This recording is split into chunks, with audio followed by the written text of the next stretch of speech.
Hey, deserving listeners, it is time to continue watching Kalani and Asuelu on 90 Day Fiancé. Let's watch.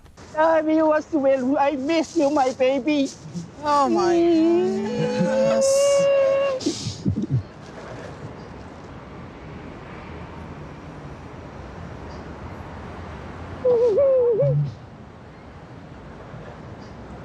I missed you.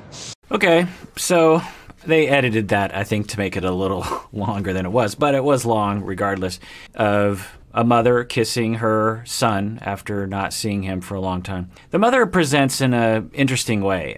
We haven't seen a lot of her behavior, but she seems quirky at the very least. She seems to express her emotions in expressive ways, would be a way to put it. You know what she's feeling, and she kissed him. Now, I think she was kissing him on the cheek, but even if she kissed him on the lips, I don't know, maybe that's normal for a Samoan.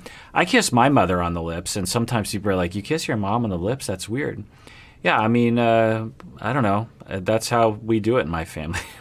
My mom is a very loving, open, emotionally expressive person, and she kisses all of us kids, without me and all my siblings, and I'm probably lots of people.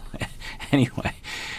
Usually not that long, but, well, I will say never that long.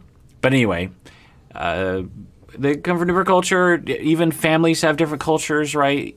Even within the United States, even within Samoa, you might have different family cultures. There's nothing wrong with expressing love between parents and their children. I think it's unfortunately common where this sort of affection is stigmatized. In the United States, we are extremely touch-phobic. And the rest of the world is much more okay in general. I mean, I'm generalizing to a lot of different cultures. But I'm guessing in Samoa, they are much more relaxed about physical affection between people who love each other. You have families in the United States, mainstream United States culture, where they won't even hug when they see each other. They'll just maybe shake hands, or they'll be, real light hugs of like, okay, hi.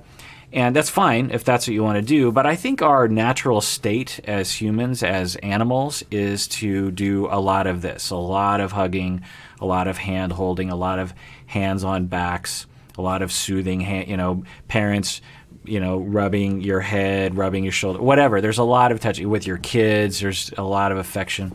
And let's not stigmatize this. I'm guessing the show might be trying to stigmatize a little bit. What do you feel, baby? A little awkward. Why is it awkward? Like you making out with your mom. No, it shouldn't. It was like, no, it was not. It was lip to lip. Mom didn't kiss me like that. We kissed like this. Everyone else saw something different.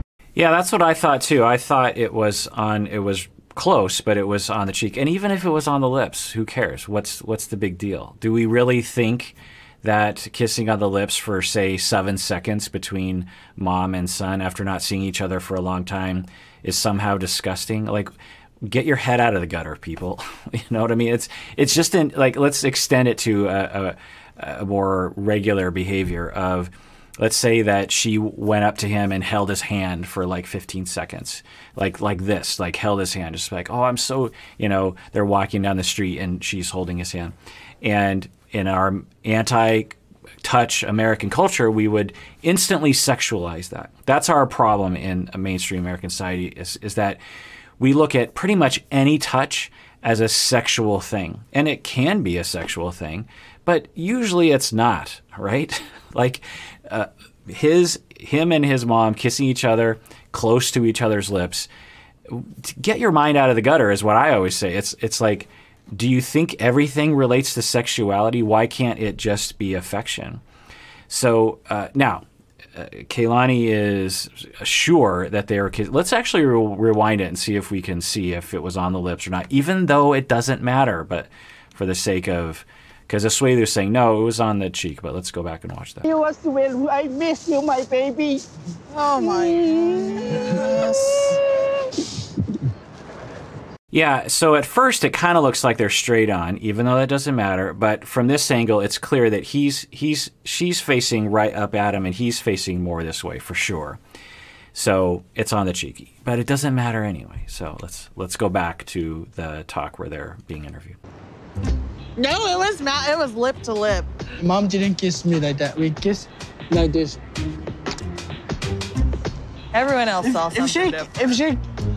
My mom kissed me in the lip. Baby, where we were standing, it was like this. No.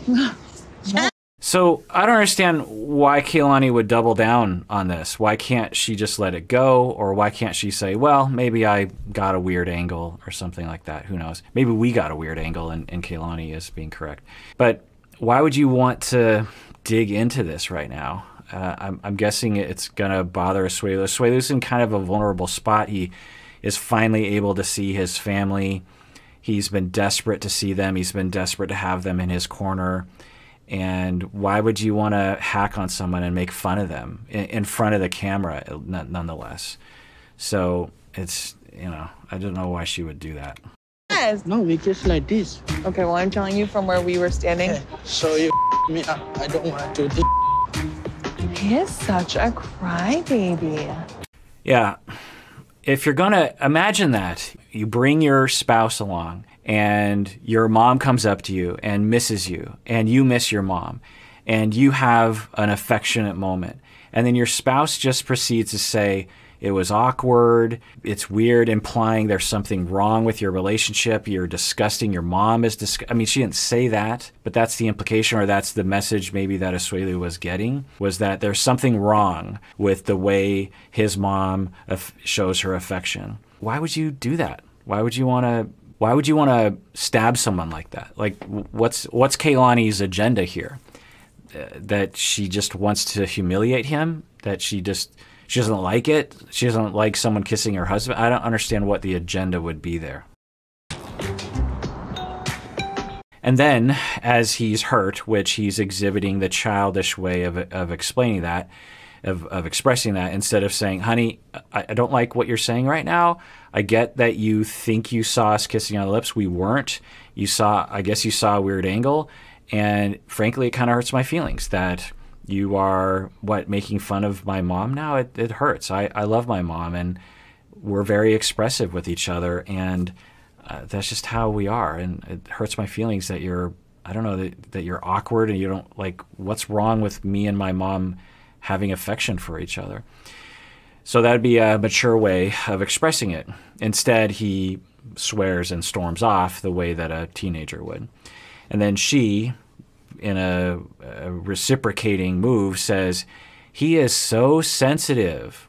This isn't a good sign. And I guess I could see why everyone has been asking me to watch this couple for so long, because their behaviors are so entrenched by this point in terms of lack of empathy for each other and over-functioning, under-functioning, which will undoubtedly give the opportunity to erode the love between the two of them if it already hasn't done that.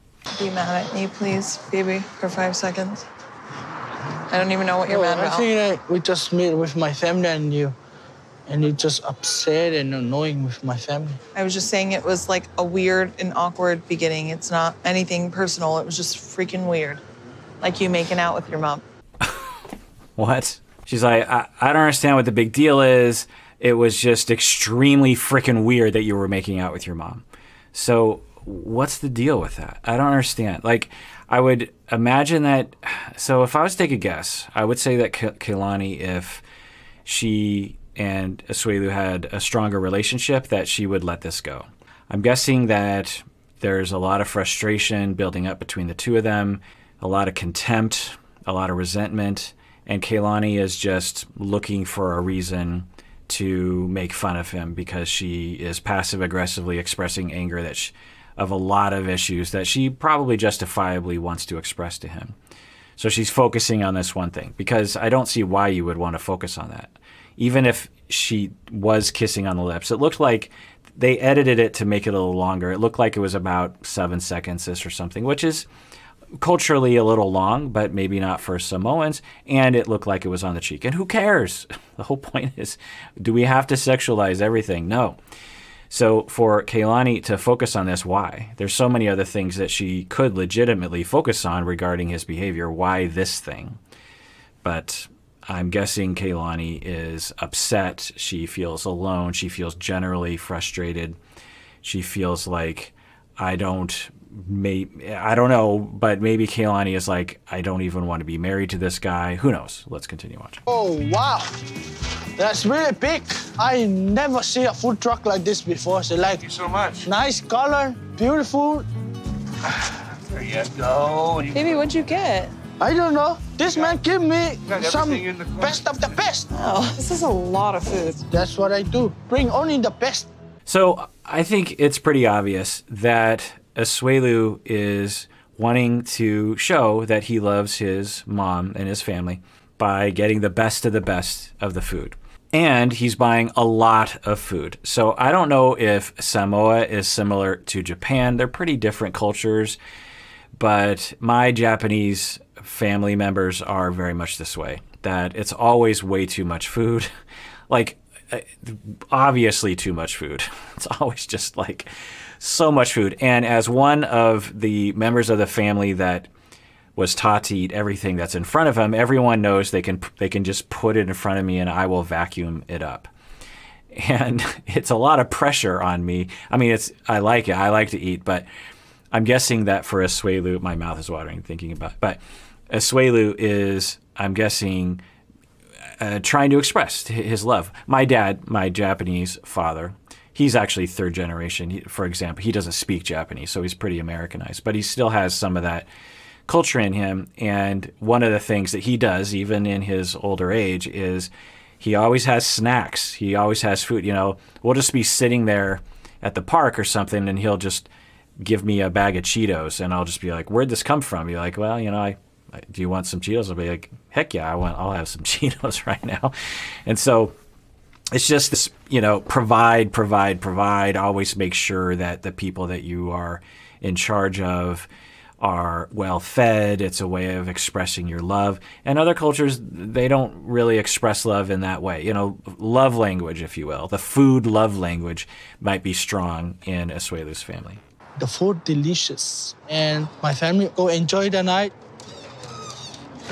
This is all the best of the best. Oh, wow. Yeah. This is fish and chips. I cannot believe how much food you got, baby. Thank you, Asuelu. Thank you as well for food. Okay. Enjoy yourself. Help yourself. Right. And also, I think that Asuelu, for the first time, might be entertaining his family, whereas before, when he was younger, he was always the one on the other end of that equation where people were taking care of him. He is kind of considering this maybe of, look, I've established myself, I have a job in the United States, I have a family, and I'm going to treat my family to something. And maybe it's even a masculine thing as well. And this is a big deal to him, which is great. And the family is being appreciative. So he is showing his love through his love language. The family is reciprocating that, and that's great. So what are we doing for the rest of the week? I want you to come over tomorrow to see my house. Yeah, I would love to come over. I bring gifts for you guys. Oh, you did? Yeah. Did you bring any money for Mom? Wow, that's pretty direct, but maybe that's culturally normal. I don't know. Let me know in the comments if you are Samoan or know Samoan people, if the way the sister just asked that is within cultural normal limits. Maybe it is, maybe it's not. And okay, so ideally, as I've been saying from the beginning, Kalani and Asuelu would have established a united front. They would have listened to each other's feelings and validated each other's positions. They would have listened to each other's cultural place and validated that while, you know, asserting yourself while listening to the other person. They would have come to an agreement on, this is what we're going to do. This is our overall budget. This is our united front decision. It's neither one of us are getting what we really want. You know, if you're Kalani, she doesn't want to give the family any money. If you're Asuelu, he wants to give them all the money to them, and so they would have to compromise on that. And then the two of them would state it. Actually, sorry, back up. He would state it, because if the two of them state it, then the family of origin will target Kalani. So then he would say, well, we have decided, and this is the decision that I feel really good about, given our budget. Here is the amount of money that I'm able to give. and I'm hoping to increase that in the future, but we're under a lot of budget, and I know that's not as much as you wanted. And then the family, let's say that they get upset at that, and they say, is this Kalani? Or is she getting in the way? And then he would say something like, no, she's not getting in the way. We are a united front. We came to this decision ourselves. We have a budget, and things cost a lot of money. We have kids. We're trying to get our own house. And so I'm really sorry, but this is really all I can afford. And if I can afford more in the future, I will give you more money in the future because I love you and I don't want to hurt your feelings. It's really important to me. And if you do that, then it avoids the triangulation because the Asuelu's family will say, well, if Asuelu is saying this, we love him, and okay. But if they provide a front that is divided, and I'm guessing Asuelu, as Kalani has worried about, Asuelu is going to throw Kalani under the bus somehow. He's going to say, well, Kalani won't let me, which would play absolutely into his childish role and would push Kalani into the parental role. And then the triangulation problem would get worse and worse and worse over time. But so this is a critical moment. Right now, we are at the crossroads. Is he going to throw Kalani under the bus, or is he going to say, we made a decision, and here is what we're going to do? All right, well, that does it for that episode of Psychology in Seattle. Everyone out there, please take care of yourself because you deserve it. You really, really do.